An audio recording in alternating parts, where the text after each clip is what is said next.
Ladies and gentleman, welcome to वाइसपीडिया tech. जैसे आप सबको पता है कि वाइसपीडिया पर हम लॉन्च करने वाले हैं MS वर्ड फुल कोर्स, जो कि एक कंप्लीट प्लेलिस्ट बनेगा जिसका नाम होने वाला है MS वर्ड। इसी तरह माइक्रोसॉफ्ट वर्ड के सारे कोर्सेज अपलोड करेंगे इसी चैनल पर, वाइसपीडिया टेक पर। इसी तरह हमारे इस चैनल पर वाइसपीडिया पर कंप्यूटर से रिलेटेड ऑल कोर्सेज लॉन्च करने वाले हैं, तो जल्दी से सब्सक्राइब कर ले। हमारा फर्स्ट कोर्स आपको पढ़ाएगा हमारा होनहार स्टूडेंट, हमारे एकेडमी का, वाइसपीडिया एकेडमी का होनहार स्टूडेंट जिसका नाम है अज़ीज़ ख़ान। तो आप कमेंट में बताना कि अज़ीज़ ख़ान कैसे पढ़ाते हैं, उसका स्टाइल कैसा है पढ़ाने का। तो आपने पहले कमेंट में आपने सब बता देना है, सही है। तो चलिए शुरू करते बिना टाइम वेस्ट के। जी तो स्टूडेंट्स, आज हम शुरू करने जा रहे हैं माइक्रोसॉफ्ट ऑफिस। माइक्रोसॉफ्ट ऑफिस के अंदर बेसिकली 3 मेजर प्रोग्राम्स होते हैं जिनको हम मोस्टली यूज़ करते हैं किसी भी ऑफिस के अंदर। इनमें से सबसे पहले माइक्रोसॉफ्ट वर्ड, फिर माइक्रोसॉफ्ट एक्सेल और फिर माइक्रोसॉफ्ट पावर पॉइंट। तो हमारा जो कोर्स माइक्रोसॉफ्ट ऑफिस के नाम से है, इसमें हम इन 3 प्रोग्राम्स को डिस्कस करेंगे। आज हम माइक्रोसॉफ्ट ऑफिस में अपने पहला प्रोग्राम माइक्रोसॉफ्ट वर्ड को शुरू करने जा रहे हैं। तो आज की हमारी वीडियो जो है वो माइक्रोसॉफ्ट वर्ड के तारुफ के हवाले से, इंट्रोडक्शन के हवाले से आप इसे माइक्रोसॉफ्ट वर्ड का ओवरव्यू के लें, ताकि माइक्रोसॉफ्ट वर्ड को जब आप ऑन करें तो जो सामने आपके सामने ऑप्शंस आते हैं, जो आपके सामने इंटरफेस आता है, उस इंटरफेस पे क्या क्या चीज़ें हैं, कौन कौन सी चीज़ कहाँ पे मौजूद होती है और हमने कौन कौन से ऑप्शन कैसे कैसे इस्तेमाल करने होते हैं, इन सारों के बारे में हम एक ओवरव्यू की क्लास लेते हैं। जी तो स्टूडेंट्स, हम आ चुके हैं अपने कंप्यूटर स्क्रीन के ऊपर और सबसे पहले हम माइक्रोसॉफ्ट वर्ड के शॉर्टकट के ऊपर डबल क्लिक करेंगे तो आपके सामने माइक्रोसॉफ्ट वर्ड ओपन होके इस तरह का इंटरफेस आपके सामने आ जाता है। आज की जो कि हमारी क्लास ओवरव्यू के बारे में है, तो हम माइक्रोसॉफ्ट वर्ड के इन तमाम हिस्सों के बारे में जानने की कोशिश करेंगे कि इनका क्या नाम है और ये कैसे कैसे काम करते हैं और इनका क्या इस्तेमाल होता है। तो सबसे पहले जो ऊपर वाली लाइन होती है, इसमें लिखा होता है डॉक्यूमेंट 1। डॉक्यूमेंट 1 माइक्रोसॉफ्ट वर्ड, इस लाइन को, ऊपर वाली जो लाइन है, इसको हम कहते हैं टाइटल बार। टाइटल बार के अंदर ये डॉक्यूमेंट 1 इस वजह से है कि अभी इस फाइल को हमने सेव नहीं किया हुआ, तो इसका बाय डिफ़ॉल्ट नाम जो है वो डॉक्यूमेंट 1 होता है। आप जैसे जैसे नई फाइल्स बनाते जाएंगे तो ये डॉक्यूमेंट 2, डॉक्यूमेंट 3, डॉक्यूमेंट 4 इस तरह से आगे चलता जाएगा और ये हमारे प्रोग्राम का नाम है। जब हम अपनी फाइल को सेव कर लेंगे तो जो नाम हम देंगे वो नाम हमें यहाँ पे नज़र आएगा। टाइटल बार के एक राइट कॉर्नर पे यहाँ पे आपको 3 बटन मिलते हैं। इस एरिया को हम कहते हैं कंट्रोल बॉक्स। कंट्रोल बॉक्स में ये क्लोज के लिए बटन होता है, ये मैक्सिमाइज और मिनिमाइज नॉर्मली स्क्रीन के लिए होता है, और ये मिनिमाइज के लिए जो स्क्रीन को हम नॉर्मली टास्क बार में मिनिमाइज कर देते हैं। टाइटल बार के लेफ्ट साइड पे आपको यहाँ पे ये छोटे छोटे ऑप्शन नज़र आ रहे हैं, इनको हम कहते हैं क्विक एक्सेस बार। क्विक एक्सेस बार को हम यहाँ से कस्टमाइज़ कर सकते हैं। ये कुछ ऑप्शंस यहाँ पे मौजूद होते हैं जिनको हम फ़ौरन से इस्तेमाल कर सकते हैं। इनमें से कोई ऑप्शन आप यहाँ पे रखना चाहते हैं या इसको निकालना चाहते हैं तो आप यहाँ से इसके ऊपर क्लिक करेंगे, वो ऐड हो जाएगा। मसलन मैं यहाँ पे ओपन को रखना चाहता हूँ तो देखिए यहाँ पे ओपन का भी ऑप्शन नज़र आ गया, और मैं यहाँ से रीडू को हटाना चाहता हूँ तो रीडू हट गया है। फिर दोबारा से इसको करेंगे तो जो चीज़ आप यहाँ पे रखना चाहते हैं या निकालना चाहते हैं आप क्विक एक्सेस बार में ऐड कर सकते हैं।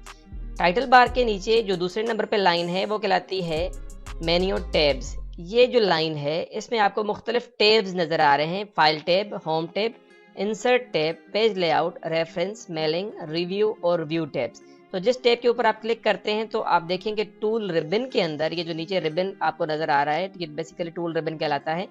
तो जिस टैब पे क्लिक करते हैं उसके रेलेवेंट जो ऑप्शंस हैं वो आपको टूल टैब में नज़र आ जाते हैं, रिबन के अंदर नज़र आ जाते हैं, ये नीचे।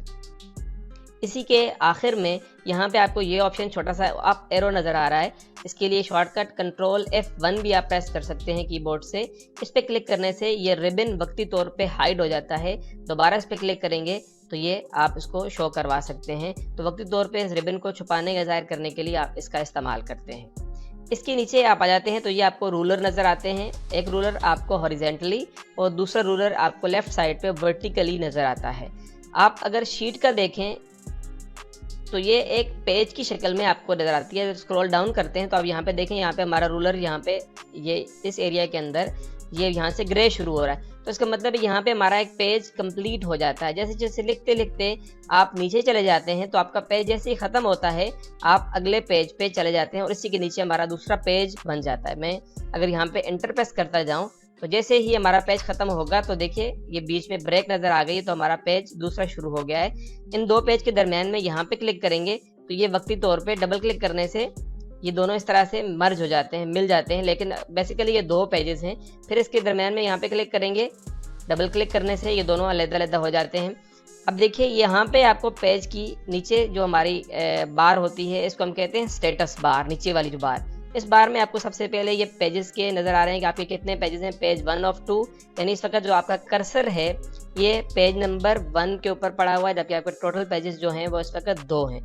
आप जैसे ही पेज नंबर 2 पे आते हैं तो आप देखिए यहाँ पे पेज 2 ऑफ 2 हो गया है। इसका मतलब है अब आपका कर्सर पेज नंबर 2 पे पड़ा हुआ है और आपके टोटल 2 पेजेस हैं। इस तरह से जितने भी पेजेस आप बनाते जाएंगे नीचे, इसी के नीचे पेजेस बनते जाएंगे।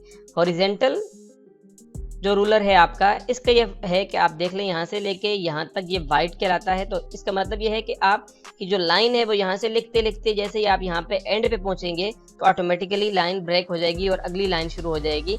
यानी इससे आगे आप नहीं लिख सकते, इससे पीछे आप नहीं लिख सकते। ये एक तरह से समझ लें हाशिया होता है जो आपको रिस्ट्रिक्ट करता है कि आपने सिर्फ इस एरिया के अंदर ही लिखना है। तो पेज के ऊपर आप कर्सर का इस्तेमाल करते हुए लिखते हैं। लिखने के लिए आपको मज़ीद बाकी वीडियोस भी मिल जाएंगी इसी चैनल के ऊपर, तो आप उनको रेफ़र कर सकते हैं कि आपने टाइपिंग कैसे करनी है। बाकी वर्ड के बारे में जब हम सीखना शुरू करेंगे तो मैं आपको सारी चीज़ें साथ साथ सिखाता जाऊँगा। ये है हमारी स्क्रॉल बार जो पेज को ऊपर नीचे करने के लिए इस्तेमाल की जाती है। जितने भी पेजेस होंगे यहाँ पे आपको छोटी सी टूल टिप भी साइड पे नज़र आ रही है कि आप पेज नंबर 1 पे हैं, इस वक्त आप पेज नंबर 2 पे हैं। तो स्क्रॉल बार पेज को ऊपर नीचे करने के लिए इस्तेमाल, जितने भी पेजेस होंगे आप सारे पेजेस यहाँ से देख सकेंगे। इसी स्क्रॉल बार के ऊपर आपको यहाँ पे 2 ऑप्शन नज़र आ रहे हैं। ये होता है व्यू रूलर, आप रूलर को छुपाना चाहते हैं तो रूलर हाइड हो गए, दोबारा क्लिक करेंगे तो रूलर शो हो जाएंगे। और इसके नीचे है ये पेनिंग टूल, इसको कहते हैं, पेनिंग हैंड भी कहते हैं। इसके ऊपर आप क्लिक कर देंगे तो ये माउस की जो पोजीशन है वो हाथ की तरह बन जाती है। इसका मतलब ये है कि आप क्लिक को दबा के रखेंगे और पेज को आप इस तरह से पकड़ के भी स्क्रॉल अप या स्क्रॉल डाउन कर सकते हैं। तो ये भी एक आसान टूल है। आप किसी वक्त भी कीबोर्ड से एस्केप दबाएंगे तो ये टूल हट जाता है। इसके अलावा आप स्क्रॉल बार की मदद से भी इनको बैक वक्त ऊपर नीचे कर सकते हैं। स्टेटस बार के अंदर आपको पहले नंबर पे तो पेजेस की तादाद नज़र आती है, दूसरे नंबर पे आपको वर्ड काउंट मिलता है। यानी इस माइक्रोसॉफ्ट वर्ड के अंदर ये भी एक खूबी है कि ये हमारे अल्फाज को काउंट करता जाता है। तो जितने अल्फाज भी आप यहाँ पे लिखेंगे आपको यहाँ पे उन वर्ड्स की तादाद मिलती जाएगी कि आप की शीट के ऊपर इतने वर्ड्स हो चुके हैं। इसके अलावा यहाँ से हम एरर्स को चेक करते हैं, यानी हम स्पेलिंग ग्रामर को चेक करते हैं। तो इन दो के लिए अलग से वीडियो में रिकॉर्ड करूंगा, इंशाल्लाह आपको डिटेल से समझाऊंगा कि हम माइक्रोसॉफ्ट वर्ड के अंदर स्पेलिंग ग्रामर को किस तरह से ठीक कर सकते हैं और हमारा डॉक्यूमेंट किस तरह से एरर फ्री हो सकता है। इसके अलावा यहाँ से हम लैंग्वेज सेट करते हैं। डिफ़ॉल्ट के तौर पर यहाँ पे इंग्लिश यूनाइटेड स्टेट्स इस्तेमाल की जाती है। इसी स्टेटस बार में आप यहाँ पे आ जाते हैं तो ये आपको डॉक्यूमेंट का व्यू मिलता है। ये व्यू पेन है। यहाँ पे आप जो नॉर्मली आप पेज का व्यू इस्तेमाल करते हैं वो होता है प्रिंट लेआउट। आप यहाँ से फुल स्क्रीन व्यू भी कर सकते हैं। इसको यहाँ से क्लोज कर देंगे। ये वहाँ से आप वेब लेआउट के तौर पे एक देखिए आप पोजीशन हमारे पेज की जो है वो वेब की सूरत में नज़र आ रही है। यहाँ से आउटलाइन व्यू करके देख सकते हैं और यहाँ से ड्राफ्ट व्यू करके देख सकते हैं। तो नॉर्मली जिस तरह से मैंने आपको बताया कि हम प्रिंट लेआउट इस्तेमाल करते हैं, जो आपकी जो रियल पेज की शक्ल होती है माइक्रोसॉफ्ट वर्ड के अंदर। चूंकि हमने डॉक्यूमेंट्स तैयार करने होते हैं तो उसको हम इस तरह से रखते हैं ताकि हमें समझने में आसानी लगे कि कितने पेजेस हम बना चुके हैं। तो ये पेज को मुख्तलिफ अंदाज से व्यू करने के लिए इस्तेमाल होते हैं। और आखिरी जो ऑप्शन यहाँ पे मौजूद है ये होता है जूम करने के लिए। जो कुछ भी आप स्क्रीन के ऊपर लिखते हैं उसको पूरी शीट को ये बड़ा करके दिखा देता है जूम। ये साइज़ बड़ा नहीं कर रहा, बल्कि देखिए साइज़ आपको वही नज़र आ रहा है रूलर के अंदर भी, ये सिर्फ 160% आपको मिल रहा है। इसके ऊपर क्लिक करने से भी आप जूम की पोजीशन को सेट कर सकते हैं। 100 कर देंगे तो ये एक्चुअली 100% जो साइज़ है वो आपको यहाँ पे मिल जाता है। तो ये जूम करने के लिए होता है। तो ये था दोस्तों हमारे माइक्रोसॉफ्ट वर्ड का ओवरव्यू। इन तमाम टेब्स को और इन तमाम ऑप्शंस को हम एक एक करके पढ़ेंगे ताकि हमें समझने में आसानी रहे। होप सो आपको माइक्रोसॉफ्ट वर्ड का तारुफ अच्छा लगा होगा। जो कुछ भी आपको लगा अपने रिव्यूज़, अपने कमेंट्स नीचे वीडियो के अंदर दीजिए। इससे हमारी हौसला अफजाई होती है और हमें समझ आती है कि आपको किस हद तक हमारी जो वीडियोज़ हैं वो पसंद आ रही हैं, और कोई जो चीज़ें आपने नई सीखनी है वो भी काइंडली मुझे बताइए ताकि उसके ऊपर भी मैं वीडियो बना दूँ।